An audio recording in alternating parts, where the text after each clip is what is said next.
Welcome to an Elexio whiteboard. You know, I've noticed that processes are all around us.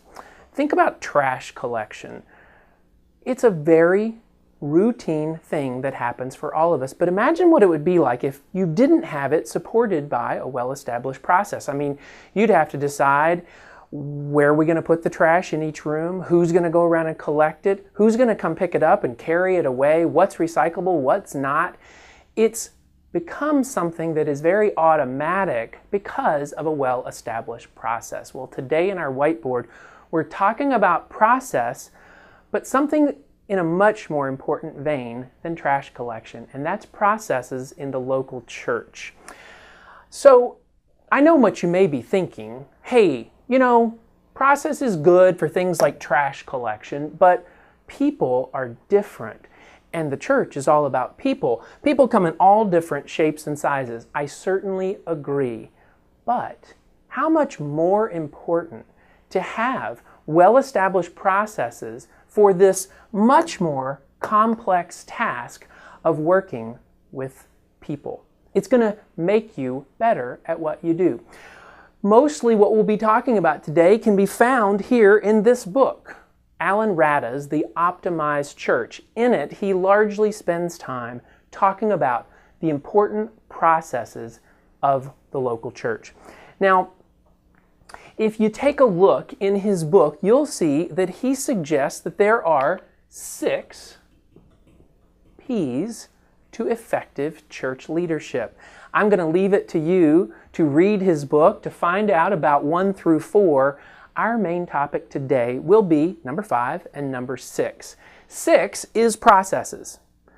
But Alan suggests that it's really hard to start talking about church process until you take a hard look at purpose. So, what is the purpose of the local church? Well, Alan borrows some words from Rick Warren, who wrote a fantastic book called The Purpose-Driven Church. I'll guess you've heard of it. And Alan suggests, along with Rick, that the purposes of the church can be identified into 5 major categories: worship, ministry, evangelism, discipleship, and fellowship. Now, you may think to yourself, I'd add some words there. Or you may be thinking, I'd use different words there. And you could be right. And it's not Alan's suggestion, nor is it ours here in the Elexio whiteboard to suggest that this is the definitive list. But I would say, and I would agree with what Alan says in the book, you'd be hard-pressed to detract from this list. You certainly couldn't say, oh, well, evangelism isn't part of it. Now, again, you may want to use a different word. So we'll use this, as Alan does, as our basis for just the big categories of the purposes of the church. So the 5th P, again, is purpose, but Alan suggests you need to go a step further than this and move away from just key words and get it into something that's a bit more memorable. And he suggests that you put here a purpose statement. Gather the team at your church who might be involved in these sort of things and decide how can we, in a very succinct way, indicate what we're about. Put it into a statement. I'll borrow one from a church that I saw, which is making disciples more and better. I like it. It's simple, it's easy to remember, goes nicely on the header on a website, and I think that's perfect until your purpose statement, your church, maybe even you at your church, ends up on the wall at Cracker Barrel.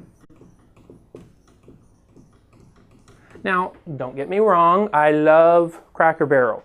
Like, I really love Cracker Barrel. I mean, just think about it. Home-cooked food, shopping, and old-fashioned candy when you're done. I mean, it's beautiful. It's perfect. But you know what my favorite parts of Cracker Barrel is, actually? Is the decorations on the wall.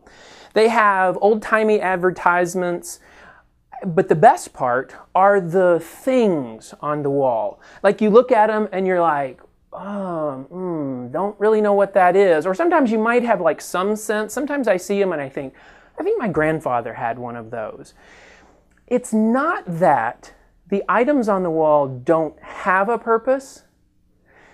It's that those purposes, to me, a modern person, are irrelevant to my life. I don't need them anymore. And the sad thing is, despite the wonderful purposes of the church and your wonderful, easy to remember purpose statement, if your church isn't relevant to the people you're trying to serve, well, you're on the wall at Cracker Barrel.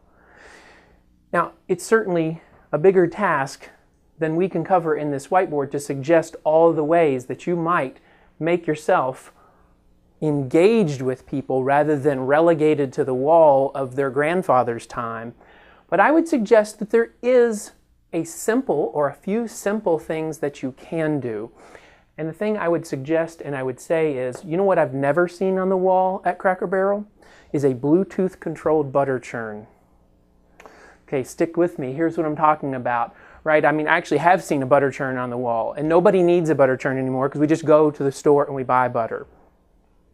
What I mean by that is, if we were going to do butter churns today, it would have an app associated with it. It might be Bluetooth controlled. We would have an app that we'd be able to monitor how the butter's going in the process. It would be like everything else in our life, like it or not. You may be watching this video thinking, I don't want technology. But like it or not, that's part of our world. So if you're going to be a relevant, purpose-driven church, if we're stating our purpose, it needs to have technology inside your processes and outward-facing things. We talked about in a previous whiteboard the importance of a nice-looking website, and not just nice-looking, but functional as well. In our last session, we also talked about an app. A great way that you can connect in a relevant way with the people that you are trying to effect these purposes on. So there are ways that you most definitely can take yourself off the wall at Cracker Barrel. Okay, well, let's talk real practical now. Where we'll go in our next session is to talk more detail about something that Alan suggests are macro processes. They go here. One's going to be acquisition in nature. The other's going to be maturation in nature. So again, we're kind of working down. If we're going to, and your statement may not be like this, but I'm going to guess it's something like this, making disciples more and better. The more is acquisition, the better is maturation. We'll get into more of that, and that's a lot of what Alan talks about in his book. But let's talk real practical as we end up here.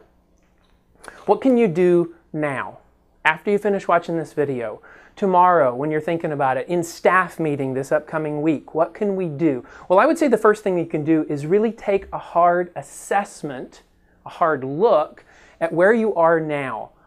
And if it's good for you, put it in terms of Cracker Barrel. Are you on the wall and you're so out of touch that people can't even figure out who you are and what you are? Well, they may think, oh yeah, my grandfather went to church, but I don't.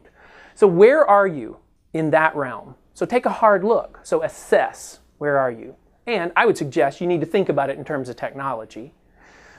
Then the final thing I would say is that you can take action on this week is get some help. And it's a recurring theme. I said it in our last whiteboard as well. Get some help. You're trained in these things. There are people out there that are just as passionate about serving the church and serving Christ through technology as you are about the things you do. You can get help. Call Elexio, that's great. We'd be glad to help you. But there's other people as well. Get some help. So next time in our whiteboard, we'll fill out the rest of our triangle. We're going to look at micro processes that affect the church. Hey, thanks for watching our Elexio whiteboard.